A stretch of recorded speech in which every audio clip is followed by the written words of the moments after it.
Oh, yeah. What are you sipping on there, Andrew? Just sipping on this tasty Heineken. Heineken? Fuck that shit! Pabst Blue Ribbon! This is watch this shit. Today we're gonna watch Blue Velvet. I could not wait to see this movie.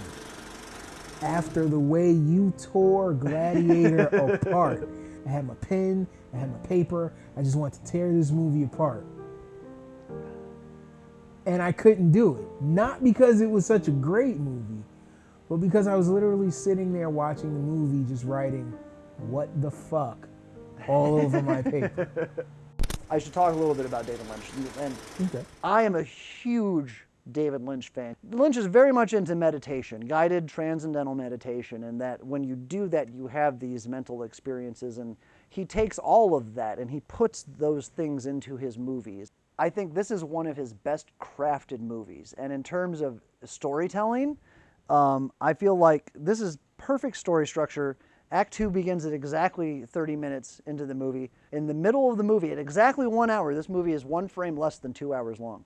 At exactly 1 hour into the movie, Kyle MacLachlan says, "I'm in the middle of a mystery." That's Like that's cute. That's cute. And that's that structure. It's so solid all the way through. But and he doesn't deserve any credit for it because it wasn't his choice. He turned in a 4-hour fucking movie. The original cut of Blue Velvet was 4 hours long, and the producer was like, "I love you and I love this movie, but it can't be this long. You need to make it less than 2 hours." So just to stick it to him, David Lynch made it one frame less than 2 hours. So, but I fuck with him just for that. Yeah. He was nominated for Best Director, Lynch, for this movie.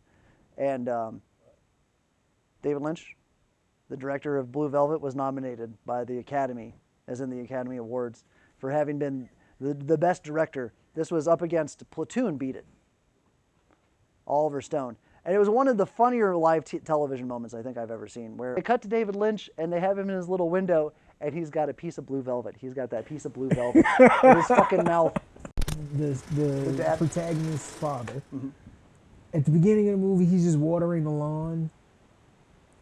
And then what the hell happens? He has some kind of medical condition and he drops and the kid's there going, and the dog's drinking out of the... Right, and then they're showing like insects in the grass or something. I mean, certainly that beautiful and thoughtful analogy didn't slip by you, right? Yes, it did. I'm going to need you to explain that to me. Okay, the suburbs are just coming into their own. They were a new thing in like the 60s. They were being created and now they're kind of maturing and, forming an identity. And it's this small town, fireman waving from the fire truck, happy, God bless America fucking bullshit.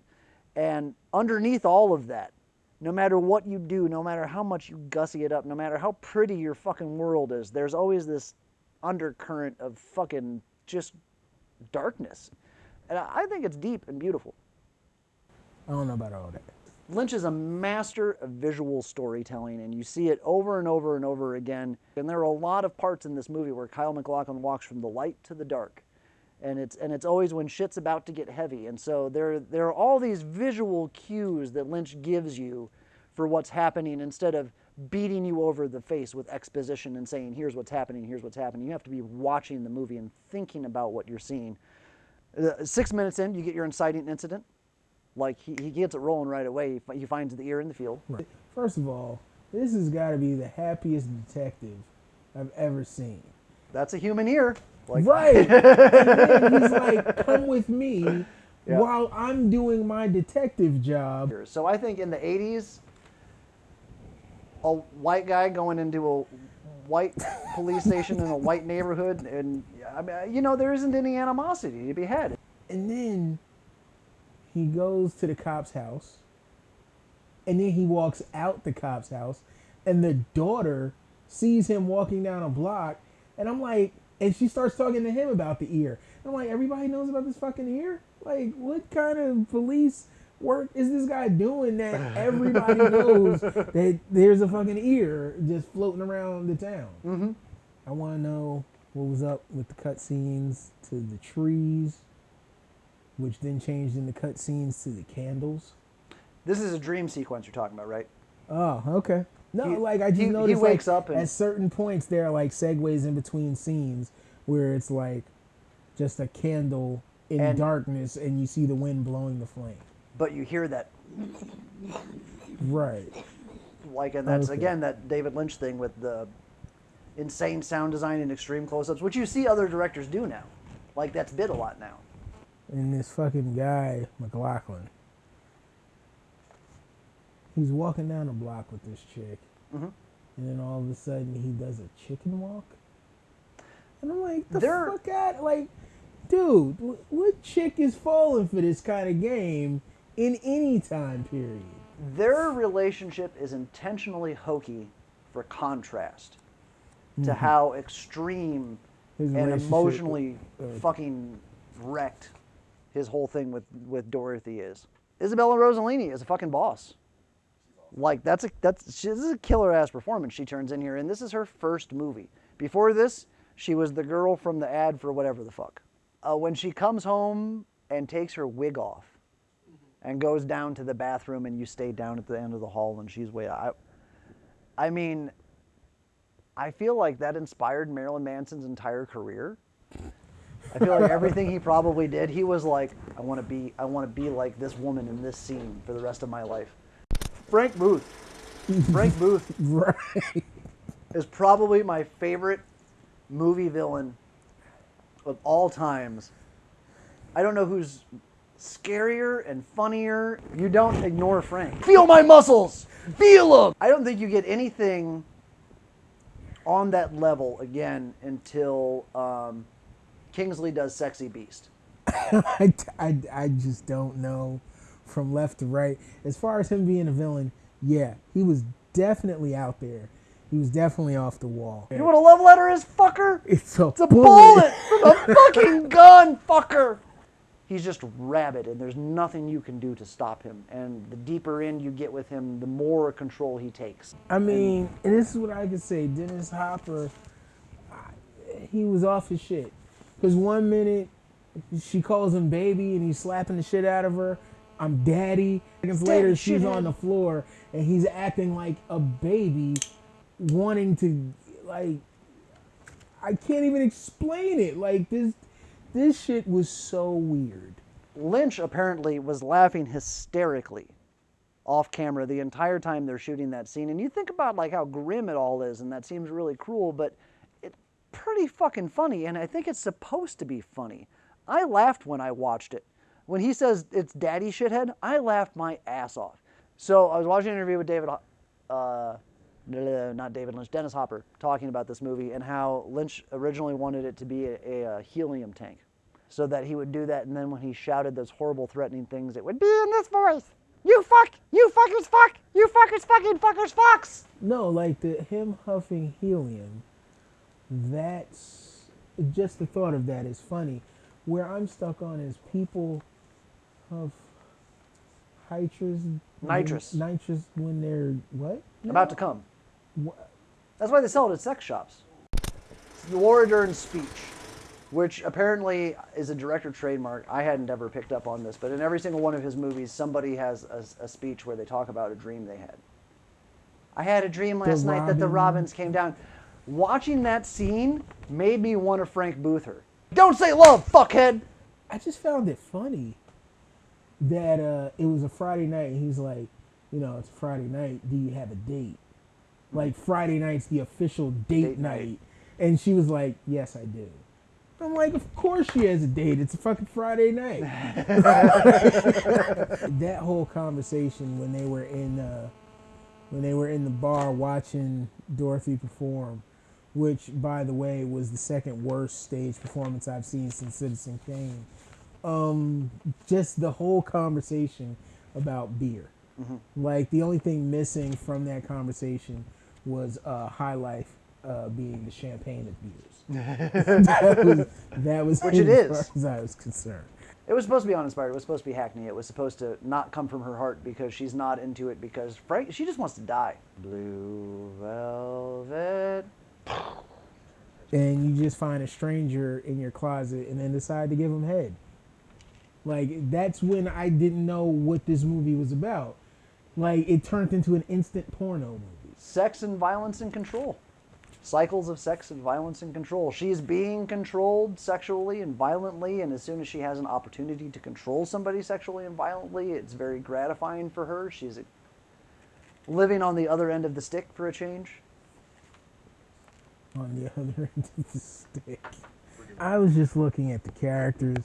She goes to get in the police detective's daughter. What's her name? Oh, Sandy. Sandy goes to get in McLaughlin's car. Okay.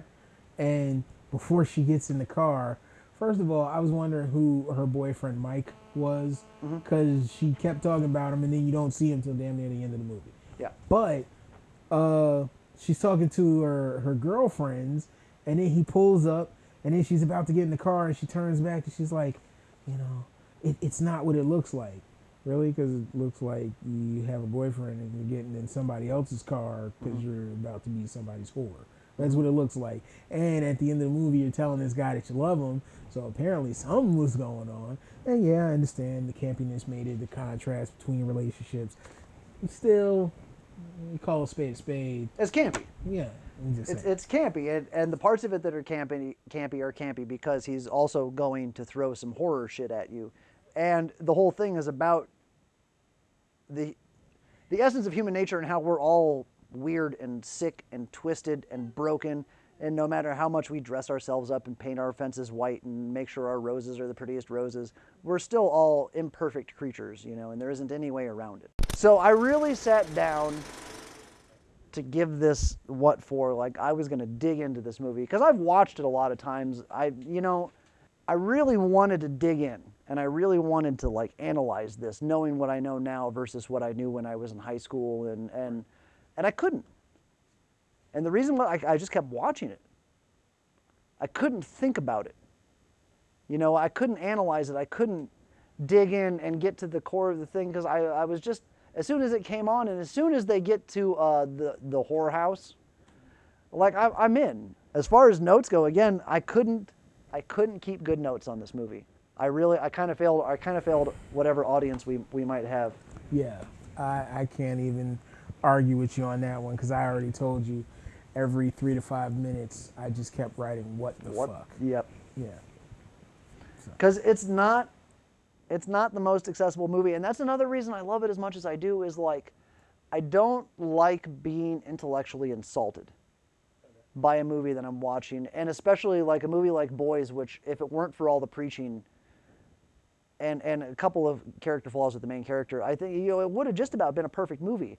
But when you start preaching to me, when you start beating me over my face with a message, when you fucking have to, put your fist in a ham and shove it down my throat, I'm not interested anymore. And this movie doesn't do that. This movie challenges you intellectually, and it makes you think about, what life is and why you are the way you are, and the psychology of the people that you've interacted with over the course of your existence. And it's so complex and beautiful. And if you can watch this and not have an emotional reaction to it, there's something wrong with your feeler. Your feeler is broken.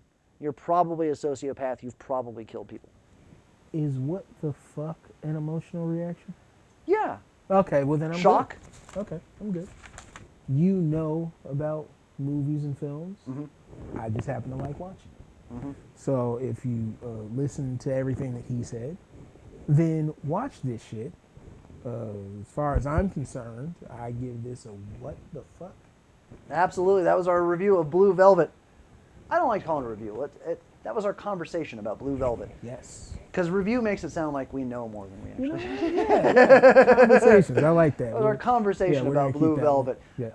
Comment in the comment section. Subscribe to the channel. Like us on social media things. Tweet us because we have Twitter things. And we will see you next time.